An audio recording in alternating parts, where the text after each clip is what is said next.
se retrouve aujourd'hui pour une vidéo ASMR différente de la précédente, car pour fêter un peu la sortie du prochain livre de mon auteur préféré, qui n'est autre que Agnès Martin-Lugan, je me suis dit que ce serait intéressant que je vous lise un chapitre de son dernier livre.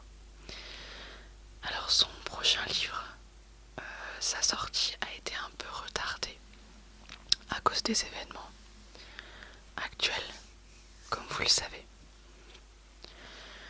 Mais il devrait sortir en avril ou peut-être début mai.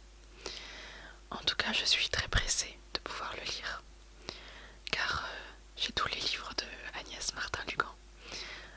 Je l'ai rencontrée à Angers pour une dédicace. Et c'est vraiment mon auteur préféré. J'adore tous ses romans. Les histoires sont vraiment passionnantes. Une fois qu'on est plongé dedans, on n'a plus envie de quitter la lecture. C'est vraiment trop bien. Et j'aime beaucoup lire ces livres parce que les histoires en fait restent un peu communes et réalistes. On arrive facilement à se projeter avec les personnages et on dirait presque qu'ils font partie de nos vies en fait. Donc le livre que je vous présente aujourd'hui, c'est le dernier livre qu'elle a sorti. C'est celui-ci.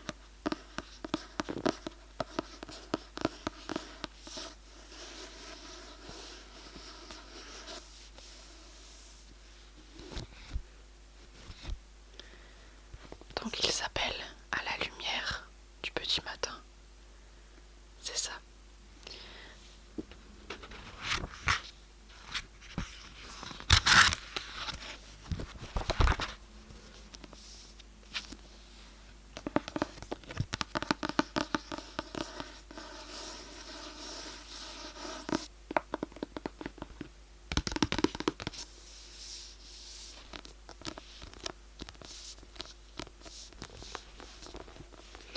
Le livre est sorti en 2019. De mémoire, il me semble qu'elle sort un roman par an. Après, je ne sais pas vraiment si elle a un rythme pour elle. Je ne sais pas.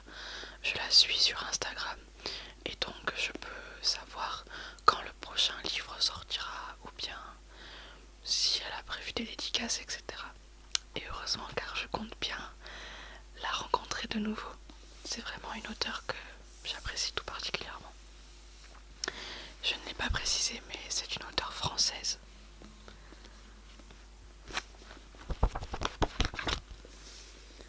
Je vais vous lire le résumé du livre avant de lire le premier chapitre.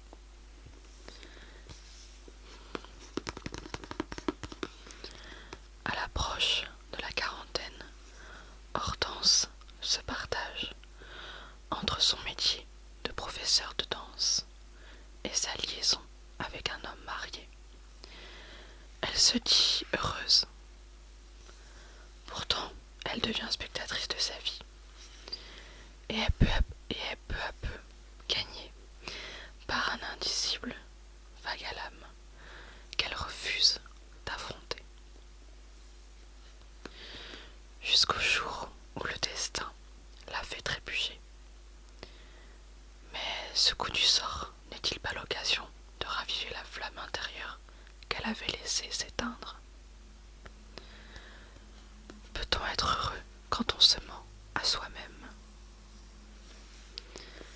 Voilà, ça pose un peu les décors.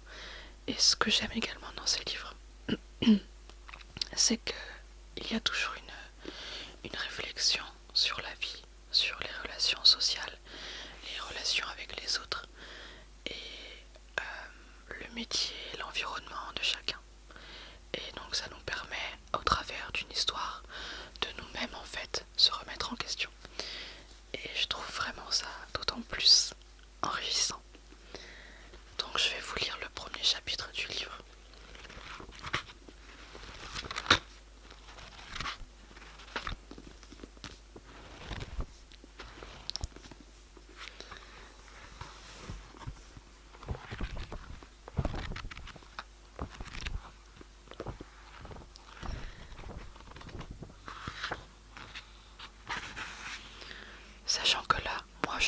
le livre en version classique, la grande version. Mais depuis, il est sorti en version poche, si cela vous intéresse, pour l'emporter pour les vacances prochaines ou le lire au quotidien.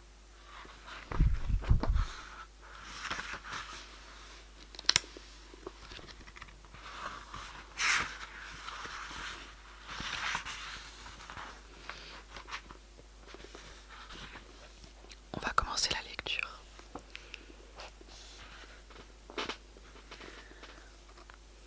Désolée pour les petits bruits que peut faire ma chaise quand je bouge. Je ne contrôle pas cela malheureusement. Alors, 4 ans. 4 ans qu'ils étaient partis. 4 ans que mes parents m'avaient laissé. 4 ans que, en ce jour de fin février, je venais m'asseoir face à leur olivier, sur le banc en fer forgé que maman affectionnait tant. 4 ans que je leur soufflais mon chagrin et ma colère, mon pardon aussi. Comment, au fond, en vouloir aux êtres les plus merveilleux qu'il m'a été donné de rencontrer. Je n'avais rien d'original avec mon amour infini pour mes parents. J'entendais encore ma mère me répéter que j'étais leur petit miracle. Mes parents s'étaient follement aimés, se suffisant longtemps à eux-mêmes. Ils avaient malgré tout voulu agrandir leur bulle d'amour. La vie réservait des surprises, bonnes ou mauvaises. Leur difficulté à avoir un enfant, loin de les séparer, les avait rapprochés. Ils entretenaient la légende selon laquelle c'était à leur force que j'avais fini par pointer le bout de mon nez. Peu importe comment, au bout du compte, j'étais là depuis 39 ans. D'un duo, ils étaient passés naturellement à un trio, avec la même évidence. J'avais été choyée, aimée, élevée, valorisée, réprimandée aussi. Ils m'avaient tout offert pour que je puisse me lancer dans la vie sur de bons rails. J'avais le sentiment d'avoir grandi dans la maison du bonheur, où mes amis étaient toujours accueillis à bras ouverts.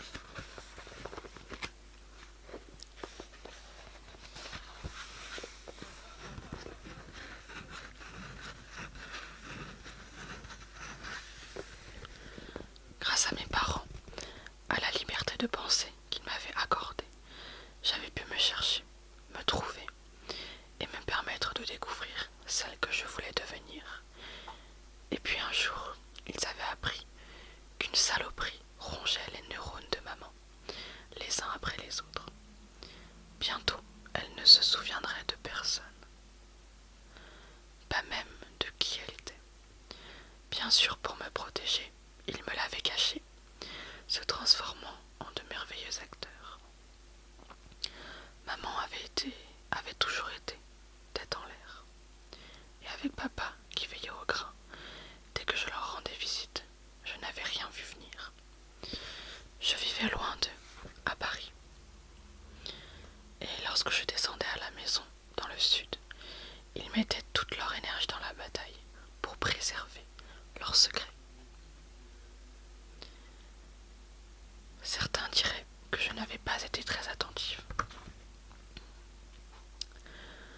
Peut-être était-ce vrai, mais même si j'avais remarqué quoi que ce soit, rien n'aurait pu briser la spirale infernale dans laquelle ils étaient entrés. Je l'avais compris en lisant leurs lettres. À travers ces quelques lignes, aujourd'hui partis en fumée avec eux, ils s'étaient excusés pour la souffrance qu'ils allaient m'infliger. Mais ils savaient aussi que si l'un restait en vie sans l'autre, celui qui resterait m'en infligerait davantage encore. Ils m'avaient demandé pardon pour leur égoïsme d'amoureux. Leur amour avait tout emporté sur son passage, jusqu'à leur fille unique. Hortense, un sourire éclaira mon visage en entendant la voix douce de Cathy, ma pas eu, celle que j'avais rencontrée le jour de mon premier cours de danse, 35 ans plus tôt. Je jetai un coup d'œil par-dessus mon épaule. Elle arrivait emmitouflée dans une grosse veste de laine. Qui a dit qu'il faisait toujours beau en Provence? Le temps était à l'image de mon humeur, triste. Il faisait gris et le mistral glaçait les eaux. Je l'encourageai à prendre place sur le banc, à côté de moi. Elle s'assit délicatement, attrapa ma main et fut à son tour aimantée par l'olivier.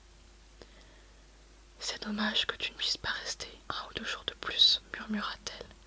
On te voit si peu. J'inspirai profondément, submergée par une nouvelle salve de tristesse. Je suis d'accord avec toi, ça me manque beaucoup. Mais tu sais bien que je ne viens que pour ce rendez-vous avec papa et maman. Je ne peux pas m'absenter plus longtemps. C'est bon signe, les cours sont pleins. Plutôt oui. Tu sais quand tu arrives cet été? Pas exactement, mais au plus tard, le week-end du 14 juillet. Je vais bientôt débuter l'organisation des stages et lancer la réservation des chambres. J'avais refusé de me séparer de la maison de mes parents, dans la campagne de Bonnieu, village perché sur un flanc du Luberon. À l'époque où ils avaient perdu tout espoir d'avoir un enfant, ils avaient investi leurs économies dans cette ruine à restaurer. Une vieille ferme qu'ils avaient baptisée, ironiquement, la Bastide, décidée de quitter la ville pour s'y installer. Ce projet fou devait être leur bébé. Et finalement, il y avait eu des biberons à donner et des couches à changer. J'y avais tous mes souvenirs avec eux, avec Cathy. Et quand ils avaient été clairs pour papa que sa fille concevait une passion irrévocable, il avait aménagé une vieille grange, encore inoccupée, jusque-là, en studio de danse, qui n'avait rien à envier à ceux des professionnels. Le fait qu'ils se soient donné la mort dans leur maison n'enlevait rien à mon attachement pour ces murs. Il y a un moucheron dans mon livre.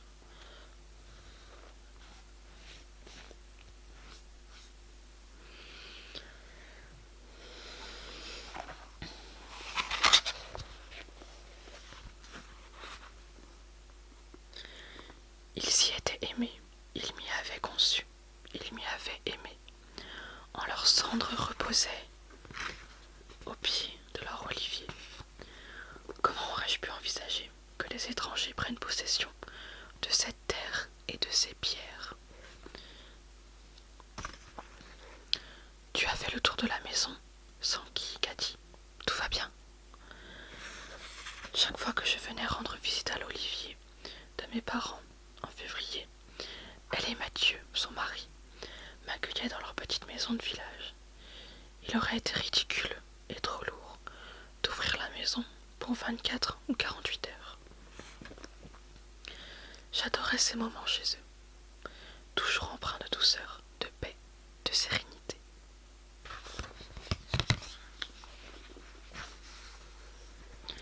Tous deux partageaient le don de faire du bien aux autres.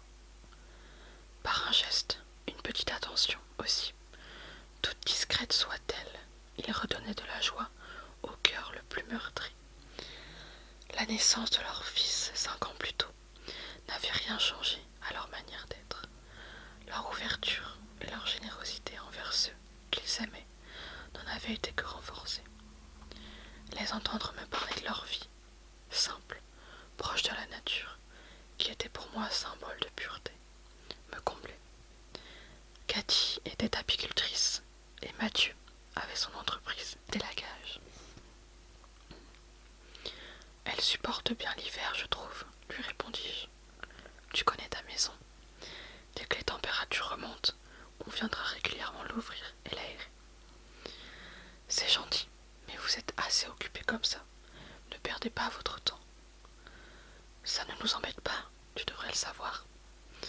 Elle se leva et me tendit le bras pour me hisser à son tour. Si tu veux avoir ton train, il faut y aller. J'inspirai à plein poumon pour puiser du courage, puis lui lâchai la main et rejoignis l'olivier pour lui dire au revoir. Je caressai l'écorce sous ma paume et finis par y poser ma joue. Je vous aime, papa et maman, à cet été.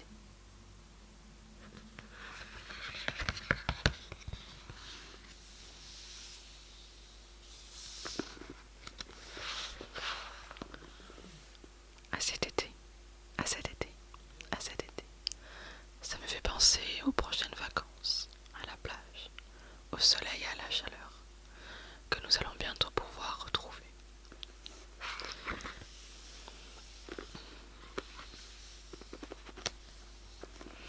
Je vais m'arrêter ici pour la lecture. Il s'agissait de la moitié du premier chapitre.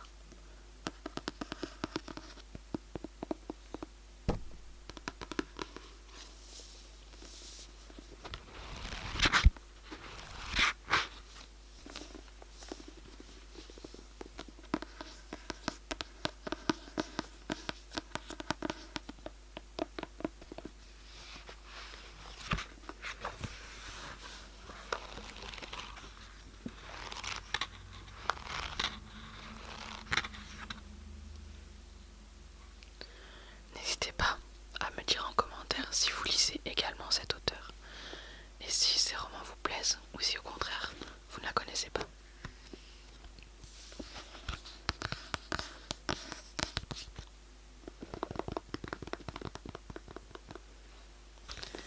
Avec ce premier chapitre, ou du moins la moitié de ce premier chapitre, j'espère sincèrement vous avoir donné envie de continuer à lire ce livre, de découvrir cet auteur ou de la redécouvrir. Son prochain livre, qui sortira très certainement fin avril, début mai, sera, je pense, tout aussi intéressant.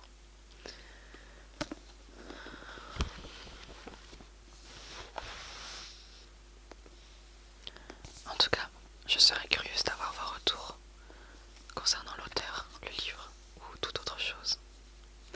N'hésitez pas non plus à me faire des suggestions concernant d'autres vidéos ASMR.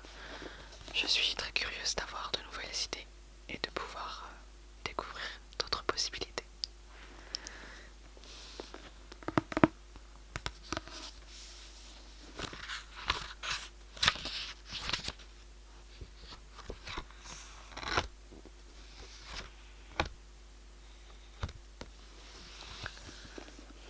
Je vais vous souhaiter une très bonne soirée, une très bonne nuit ou encore une très bonne journée. Tout dépend quand vous regarderez cette vidéo. J'espère qu'elle vous aura plu, qu'elle vous aura distrait et diverti un instant, qu'elle vous aura également relaxé.